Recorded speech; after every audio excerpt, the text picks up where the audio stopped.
Samantala, nagsagawa naman ng Feed, Read, and Succeed program ang Regional Finance Unit 5 sa mga kabataan sa Barangay Lapu-Lapu, Legazpi City, Albay. Ang report mula kay Patrolwoman Carmela Bianca Panganiban.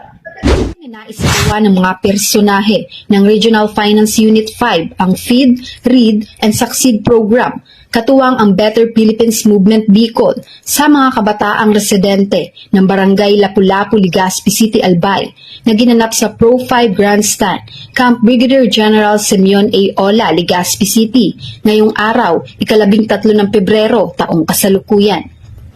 Nagsimula ang aktibidad sa isang panalangin na pinangunahan ni Pastor Cleto Baracheta, RFU 5 Life Coach, na nagsagawa din ng storytelling sa mga kabataan at sinundan ng makabuluhang mensahe mula kay Police Colonel Ilfidio A. Ramirez, Chief RFU 5.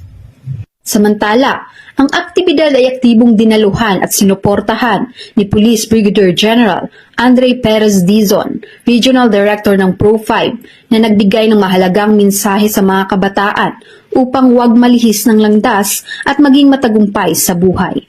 Gusto namin ay i-guide kayo, turuan kayo kung paano bahakin ang maayos na landas. Namahagi ang nasabing unit ng pagkain sa 50 kabataang benepisyaryo ng nasabing aktibidad. Lubos naman ang pasasalamat ng mga kabataan at mga magulang sa pangunguna ng kanilang punong barangay, Karen Canon Valdez, sa programa ng ating kapulisan na may malasakit sa kabataan at sa komunidad.